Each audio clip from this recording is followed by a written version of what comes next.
Fíjate, bueno, muy parecido a lo que está pasando en Argentina, ¿no? A lo que está pasando en Argentina. Ah, cosas que, a ver, yo entiendo que es un recurso caro, pero es imprescindible, el Sin profesional. duda. Y además, como abogo por la teoría del interdisciplinario, así como creo que una de las grandes carencias del sistema de salud hoy, estando la adicción tan dentro del sistema de salud mental tradicional, es increíble que no haya en un neuropsiquiátrico un operador. Exactamente. Debería haber Coincido. indiscutiblemente siempre un psiquiatra y un psicólogo dentro de las comunidades. Sin duda. Bueno, Porque y no podemos defender la teoría solo cuando nos conviene a nosotros. exactamente.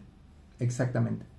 Y bueno, yo te preguntaba esto por esta situación que contabas, que es muy común en las comunidades terapéuticas de chicos, chicas que vienen con un consumo, vos me dijiste en la puerta que fue, de horas, de minutos, en el momento, antes de entrar. Entonces ahí debe abordarlo un profesional justamente para ver qué medicación en ese momento contempla por el consumo justamente específico que tuvo hace horas, hace momentos. En ese caso particular, ustedes, ¿cómo? Sí, sí. Claro, A ver, lo primero que aborda normalmente acá en eso es, en mi centro soy yo y la psiquiatra. Porque además, y sobre todo la psiquiatra, porque ¿qué pasa? Nosotros los operadores, por más que yo, por ejemplo, hice contigo el curso de patología dual y no hemos tomado la laburo de aprender, a ver, no somos psiquiatras y nunca podemos perder de vista eso. Los operadores no somos psiquiatras. Podemos agarrar, podemos ser pillo, aprender todo, pero bueno, no fuimos a la facultad 10 años claro, y el primero es, porque además hay cosas que nosotros, acá son muy difíciles para el que no es realmente el profesional, es, yo te lo voy a dar el ejemplo, siempre me ayuda más el ejemplo que a la teoría, a ¿no? mí me encanta, Entonces vos me recibís un encanta. pibe, resulta desequilibrado, muy desequilibrado. ¿Y cómo sabes, por más pillo que sea como operador, si realmente es un brote, si es un brote psicótico por sustancia o es un esquizofrénico? Exactamente. Por Para saber eso, qué hacer, ¿no? claro, por eso la presencia del psiquiatra. Y por Exacto. eso, claro, pero es infaltable y lamentablemente en algunas comunidades, en algunos centros de adicciones, no hay psiquiatra, pero no que no hay psiquiatra que está de turno porque le pasó algo o porque no pudo venir el otro, que no tienen la figura concebida del psiquiatra como parte del equipo interdisciplinario, pero porque también en realidad, seamos sinceros, es muy costoso. Es muy costoso. Es Y costoso. lamentablemente muchos que a veces para abaratar costos lo que hacen es justamente traerlo una vez, no sé, una vez por semana, traer una psicóloga una vez por semana. Había algunas comunidades que para abaratar costos lo hacían a través del formato virtual. Entonces, ¿cómo podés poner una psicóloga para que justamente haga una terapia grupal con 30 chicos o con 30 chicas detrás de una pantalla? ¿No? Ya ni tomaban directamente lo que era la cantidad máxima para una terapia grupal, pero lo hacían virtual. Entonces, los padres ante el desconocimiento, porque esto es muy real y lo sabemos todos, el desconocimiento de la familia en esta problemática, ¿no? Dicen, bueno, está bien, están con psicólogo, están con psiquiatra. Tienen esa idea porque el tipo le dijo que una vez cada 15 días lo atienden o una vez cada 20 días. O sea, para la familia ya están cubiertos.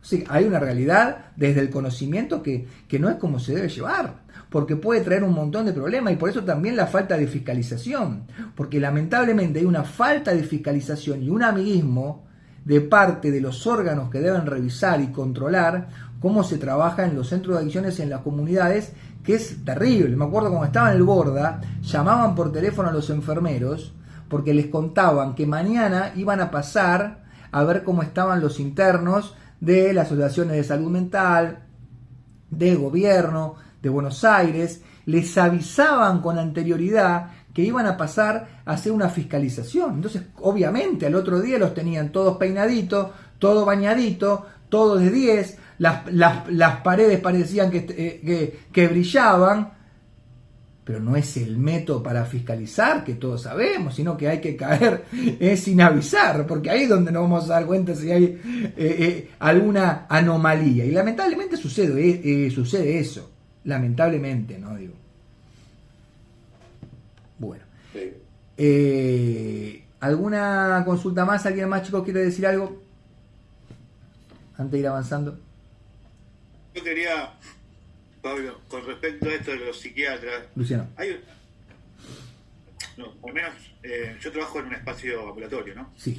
Y el contacto, digamos, en el espacio hay psicólogos, lo que es psiquiatra, trabajamos con salud mental del hospital. Claro.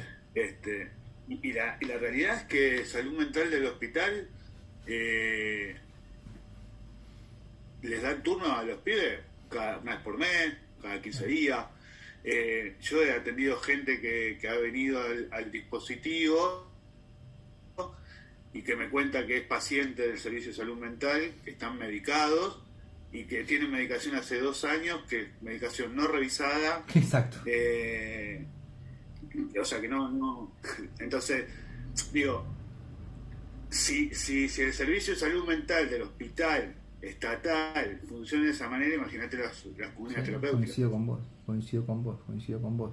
Es lamentable, porque no es lo mismo. Mirá, Maradona decía algo, Diego Maradona decía, yo que tengo dinero, que realmente puedo tener la posibilidad de acceder a un psicólogo o un psiquiatra, que me cobra cada vez que voy $200, $300, me pregunto cómo hacen los pibes, cómo hacen las pibas que no tienen dinero o que no tienen una posición económica para poder acceder a un profesional. Y esta es la respuesta. De parte del Estado, lamentablemente, cero. Y cuando menos recursos económicos tenés, lamentablemente, menos oportunidades para rehabilitarte de problemáticas psicosociales o de salud mental directamente tenés.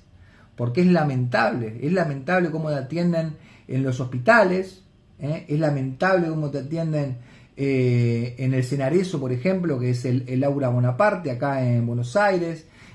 Gente de que está en Misiones se tiene que venir a Buenos Aires por un problema de adicciones, gente que está en Corrientes, gente de otro país se tiene que venir a veces y vos decís, no, es imposible que se manejen de esa manera, es imposible. Pero lo que parece, si tenés dinero, si estás bien posicionado económicamente, bueno, ahí tenés otras posibilidades que lamentablemente año tras año se deja, ¿no? La salud mental se relega a la salud mental, y así estamos hoy en día con la problemática. Pero lo que cuenta Luciano es una realidad, ¿no? Desde un ambulatorio que se manejan articulando con el hospital de salud mental, porque no lo pueden llevar adelante económicamente por lo que cobra un psiquiatra. Y no decimos que cobra caro, es un tipo que estudió, como dice Pablo, una tipa que estudió 10 años y se rompió el lomo para llegar a donde está. Entonces, no digo que cobra caro, el tema es que el Estado no lo cubre, y que hay obras sociales que lamentablemente tampoco lo cubre y tendrían que cubrirlo. Entonces, tiene que ser esencial, no secundario. Pero bueno, esta propuesta intenta solucionar este problema y considera que los esfuerzos en las intervenciones terapéuticas deben ir dirigidas a conocer cuando las personas se deciden a realizar cambios que modifican sus conductas adictivas, cómo se realizan estos cambios y qué es lo que necesitan cambiar las personas para superar sus problemas particulares de adicción.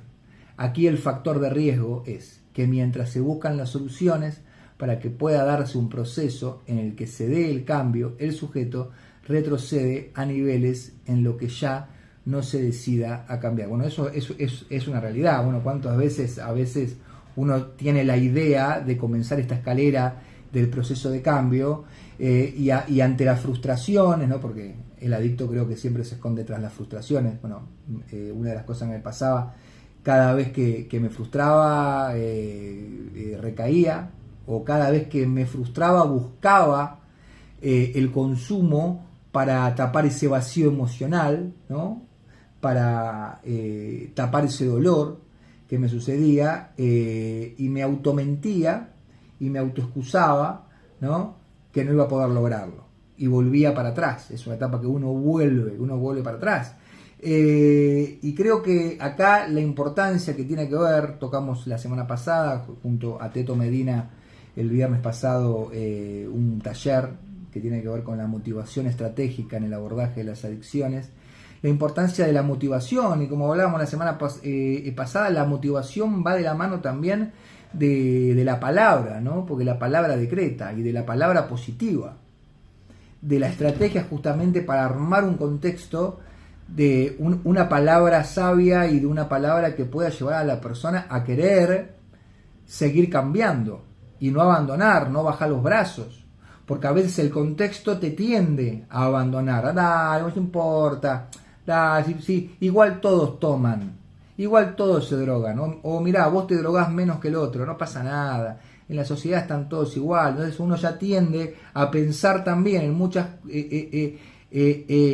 etapas, tenerlo eso como excusa mental y decir, bueno, si todos se drogan, yo me voy a drogar, no pasa nada, ¿para qué me voy a esforzar? ¿No?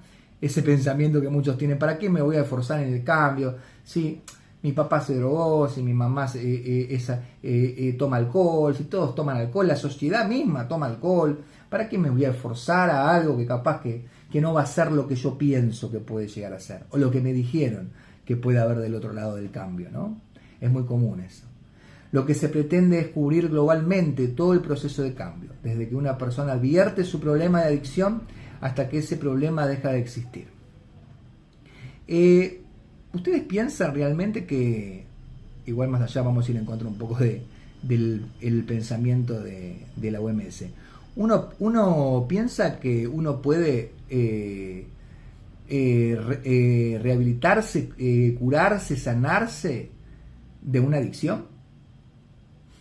Pregunto, lo pregunto. ¿Alguien considera que uno puede curarse, sanarse de una adicción para siempre? Francisco, ¿cómo está, Fran? Hola. Hola, querido, un abrazo.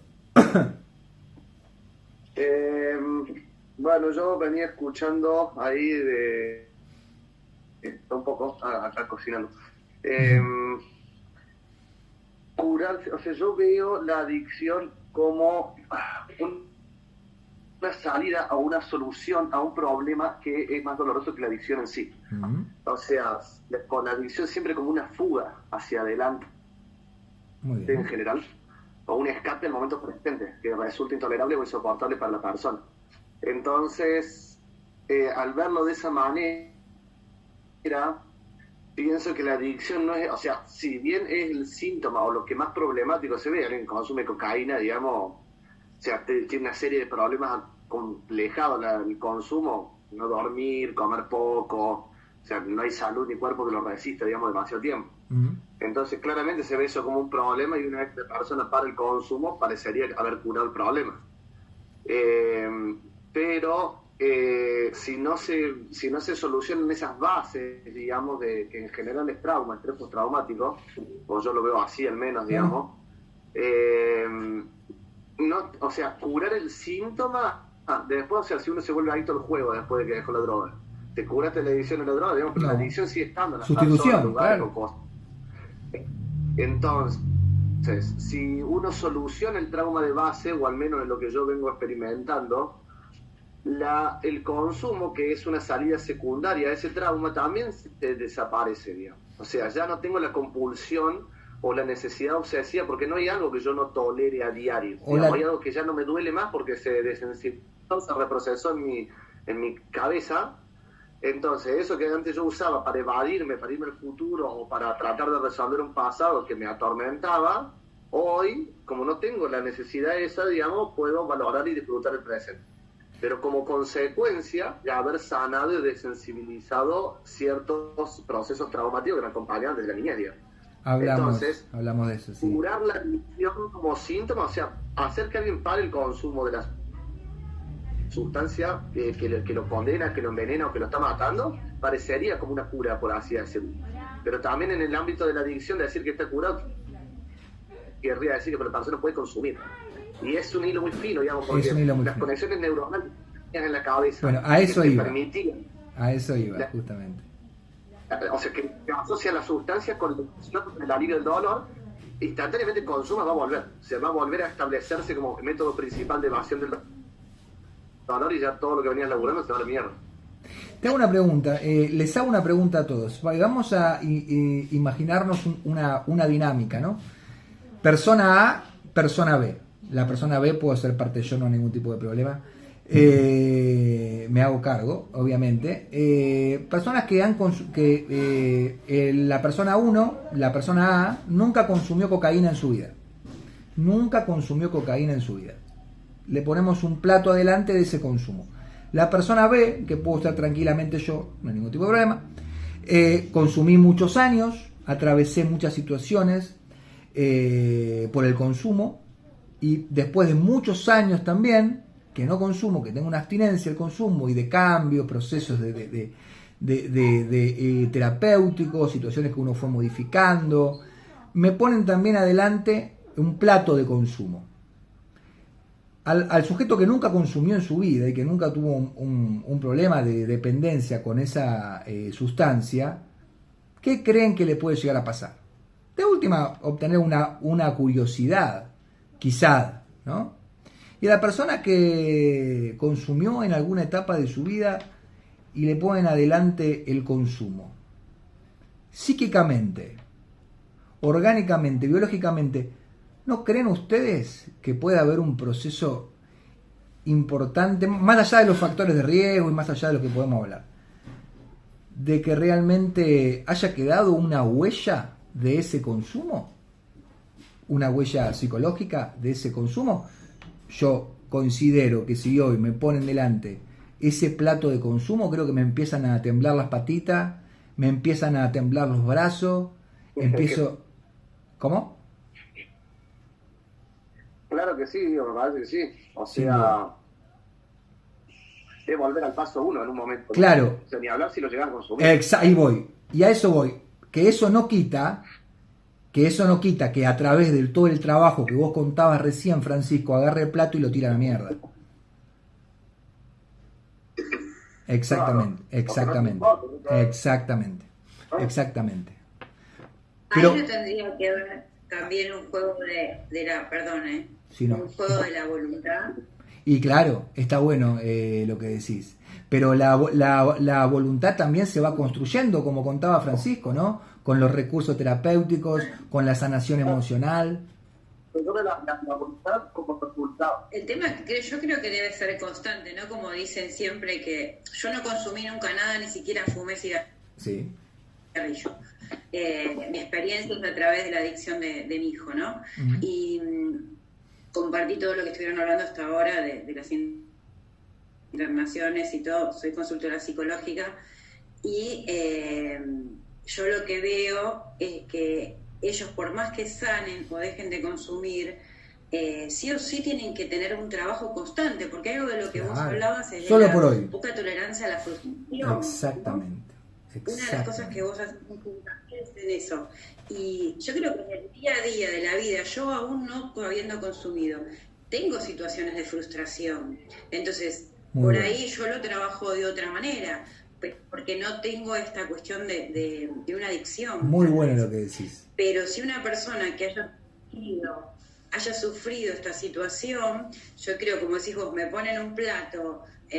Bueno, yo por ejemplo no soy adicta a ninguna sustancia en cigarrillo, pero me pones un chocolate o algo rico y me gusta. Entonces, vos decís, me pones un plato de algo. Si yo no tengo esta tolerancia a la frustración y estoy pasando por una situación en un momento, y sí, creo que va a tener un decaimiento a esto, y que también hay la voluntad, como decíamos recién, no sé si tampoco va a ser tan fuerte la voluntad de permanecer en el no. Si no está bien trabajado con recursos terapéuticos. ¿Cómo?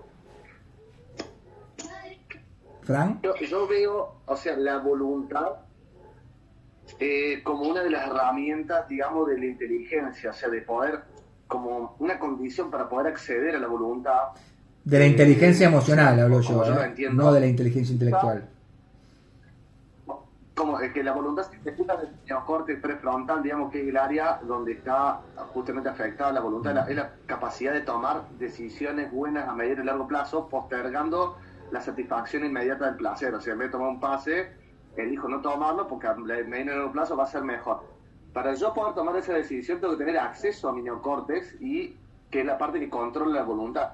El problema es que es imposible tener acceso al neocórtex si uno, por ejemplo, está bajo muchísimo estrés, o si estás pensando que tu vida corre peligro, o si pensás que te van a violar, o que tus padres van a abusar, o que algo malo te va a pasar. O sea, mientras uno tenga esa carga mental, psicológica, por algo que le haya pasado en la vida, o sea, cualquier carga traumática, la capacidad de voluntad está anulada en la persona. O sea, nosotros lo vemos de afuera y decimos, le falta voluntad. O sea, yo he estado ahí, le falta voluntad. O sea, todo. Pero es una consecuencia de justamente la cantidad de cortisol en sangre, por ejemplo. ¿Entendés? O de ansiedad, o de estrés, o de miedo, o de lo que sea. Entonces, si bien parece que, o sea, pedirle a la persona que es incapaz de razonar en ese momento, que tenga voluntad, es como perverso en un punto, porque al mismo tiempo le genera culpa, porque la persona dice, yo quiero tener voluntad, pero no me sale. Exactamente. Entonces termina siendo una dos igual. Exactamente, por eso hay muchas familias que enseguida, ¿no? Desde la ansiedad, dale, pero ¿por qué no te curás? ¿Por qué no te rehabilitás? Pero estamos acá al lado tuyo. Como que la persona tuviera la voluntad para decidir que se quiere rehabilitar o no. O sea, cuando es todo un proceso que hace que la persona lleva a iniciar esa búsqueda de voluntad para comenzar esa apertura y susceptibilidad a los recursos terapéuticos. Porque si yo voy a una comunidad terapéutica y no estoy susceptible al cambio, aunque me den los mejores recursos terapéuticos, no me va a servir de nada. Aunque vaya a la comunidad terapéutica o al centro de adicciones más caro del planeta y que sé que hay los mejores profesionales y los mejores recursos, no me va a servir de nada. Porque el que tengo que estar abierto y susceptible a recibir y trabajar en esos recursos terapéuticos y creer realmente en ese proceso de cambio soy yo. Y si no tengo una motivación y si no tengo un nuevo proyecto de vida, que ahí voy, que lo vamos a ver más adelante, que para mí es una de las condiciones más importantes para la rehabilitación de una persona, cambiar la óptica. Recordemos que para el adicto el único proyecto de vida que tenía era desde que se levantaba hasta que se acostaba, el consumo, la conducta compulsiva. El cambiar el proyecto de vida es también con la misma fuerza, con la misma personalidad, pero cambiando la óptica, poner a disposición. Y fíjate cómo la mayoría de las personas encuentran su proyecto, que pasaron por la adicción, encuentran su proyecto de vida, como me pasó a mí, ¿dónde? Ayudando al otro. Ayudando a esos que también están atravesando hoy las adicciones que nosotros vivimos al tiempo atrás. Pero encontramos un nuevo proyecto de vida y yo les aseguro que la misma fuerza que yo entraba a las villas, a los barrios populares, a los lugares que nadie se animaba a entrar, o que yo no me animaría a entrar hoy en día con una salud mental relativamente equilibrada, es la misma fuerza, les aseguro, que le pongo hoy para todo lo que hago en la ayuda de las familias y las personas que están atravesando la problemática de las adicciones. Entonces tiene que ver encontrar ese proyecto de vida para comenzar ese proceso de cambio, ¿no? Que para mí es fundamental. Levantarse motivado todos los días con un nuevo proyecto de vida y sentir amor y un propósito en lo que uno hace realmente dejar atrás toda situación de riesgo de lo que fue en otro momento, ¿no? Las adicciones, sin duda. No es fácil, pero es un proceso, como todo, ¿no? ¿Hay manos levantadas, puede ser? ¿Alguien quiere decir algo? Veo unas manos levantadas. Sí. Quería como ir agregando. Pensaba en esto, en varias cosas con respecto a todo lo que se está diciendo. Que cuando hablamos de estar curado, ¿no? Digo, ¿qué es estar curado para el terapeuta y qué es estar curado para la persona que padece la adicción? Sí. Porque cuando llega la persona y cuando discutimos la situación de la persona es, ¿la manejo o no la manejo? Siempre aparece eso.